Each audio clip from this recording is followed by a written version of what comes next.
Hello friends, welcome to WiFi concept. तो WiFi concept में आप सभी का स्वागत है। आज इस वीडियो के माध्यम से हम लोग संविधान के स्रोत के बारे में पढ़ेंगे कि कौन कौन से संविधान के स्रोत किस किस देश से लिया गया है। ठीक है, तो चलिए शुरू करते हैं। सबसे पहली बात करते हैं हम लोग अधिनियम 1935 से क्या क्या लिया गया है। तो ये क्वेश्चन भी पूछा जाता है। तो कैग जो है, कैग को किससे लिया गया है? अधिनियम 1935 से लिया गया है। संघात्मक व्यवस्था, न्यायपालिका की शक्ति को भी आपको लिया गया है अधिनियम 1935 से। और लोक सेवा आयोग जो होता है वह भी 1935 से लिया गया है। और राजनीति की आधारभूत संरचना को भी 1935 से लिया गया है। चार को याद रखिए: संघात्मक व्यवस्था, न्यायपालिका की शक्ति, लोक सेवा आयोग और राजनीति की आधारभूत संरचना को अधिनियम 1935 से लिया गया है। अब देखिए, संसदीय चीजें जितना भी रहेगा, संसदीय विशेषाधिकार, संसदीय शासन व्यवस्था, ये सब ब्रिटेन से लिया है, क्योंकि ब्रिटेन के द्वारा ही पहले यहाँ पर संसद में ब्रिटेन के द्वारा ही पहले यहाँ पर संसदीय शासन था। ठीक है ना, इसलिए जो संसदीय शासन व्यवस्था जो है आपका कहाँ से लिया गया है? तो ब्रिटेन से लिया गया है। संसदीय शासन व्यवस्था मेरा ब्रिटेन से लिया गया है ना, संसदीय शासन व्यवस्था को ब्रिटेन से लिया गया। उसके बाद संसदीय विशेषाधिकार भी ब्रिटेन से लिया गया। एकल नागरिकता बहुत इंपॉर्टेंट है, इसे भी लिया गया है कहाँ से? ब्रिटेन से ही लिया गया है। अच्छा, विधि का शासन को भी ब्रिटेन से, मंत्रिमंडल की व्यवस्था को जो लिया गया यह भी ब्रिटेन से लिया गया। तो एकल नागरिकता, मंत्रिमंडल की विशेषता व्यवस्था, संसदीय विशेषाधिकार, संसदीय शासन व्यवस्था, इन सबको ब्रिटेन से लिया गया है। ठीक है, बात कर लेते हैं अमेरिका से क्या क्या लिया गया है। यूएसए से सबको पता होगा मौलिक अधिकार, मूल अधिकार को लिया गया है, जो कि बहुत बार यह प्रश्न आता है आपका एग्जाम में, है ना।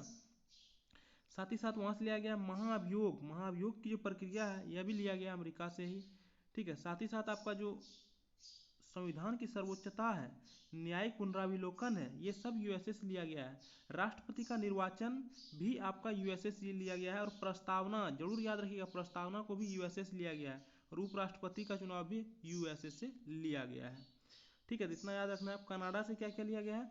कनाडा से संघात्मक, देखिए ब्रिटेन से संसदीय शासन व्यवस्था, लेकिन यहाँ पर संघात्मक व्यवस्था को कहाँ से लिया गया है? कनाडा से। शक्तियों का जो विभाजन हुआ है यानी केंद्र और राज्य के बीच, वह लिया गया है कहाँ से? कनाडा से। और विभाजन के बाद जो अवशिष्ट शक्तियां बच जाएगी वह किसके पास रहेगा? केंद्र के पास रहेगा। यह भी कहाँ से लिया गया है? कनाडा से।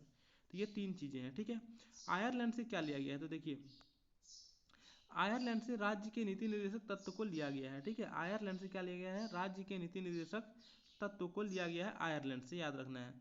ठीक है, और राज्यसभा में जो 12 सदस्यों का मनोनयन करता है राष्ट्रपति, वह भी लिया गया है कहाँ से? आयरलैंड से। तो राज्य के नीति निर्देशक तत्व खास करके पूछा जाता है, इसको जरूर याद रखिएगा।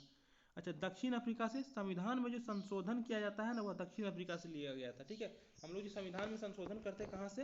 दक्षिण अफ्रीका से लिया गया है। इसको संविधान में संशोधन की व्यवस्था को दक्षिण अफ्रीका से लिया गया है।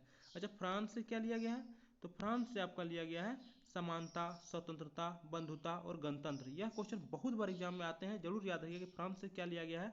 तो समानता, स्वतंत्रता, बंधुत्व और गणतंत्र की व्यवस्था को फ्रांस से लिया गया। ऑस्ट्रेलिया से क्या लिया गया? समवर्ती सूची को। ठीक है, संयुक्त अधिवेशन को भी लिया गया, अमेरिका से लिया गया। और प्रस्तावना की भाषा को भी कहाँ से लिया गया? ऑस्ट्रेलिया से। देखिए, पूछा जाए प्रस्तावना कहाँ से लिया गया, तो हम लोग पढ़ चुके हैं कि प्रस्तावना यूएसए से लिया गया है। ठीक है, लेकिन प्रस्तावना की भाषा कहाँ से लिया गया है? प्रस्तावना की भाषा को लिया गया ऑस्ट्रेलिया से, याद रखिएगा। समवर्ती सूची को भी ऑस्ट्रेलिया से और संयुक्त अधिवेशन को भी ऑस्ट्रेलिया से लिया गया है। जर्मनी से क्या लिया गया है? आपात उपबंध की जो प्रक्रिया है, आपात उपबंध यानी जो आपातकालीन लागू होता है, वह कहाँ से लिया गया है? जर्मनी से। जर्मनी में सिक्का जम गया, और सिक्का जम गया तो क्या हुआ? आपातकाल लागू हो गया। तो इस तरह से याद रख सकते हैं।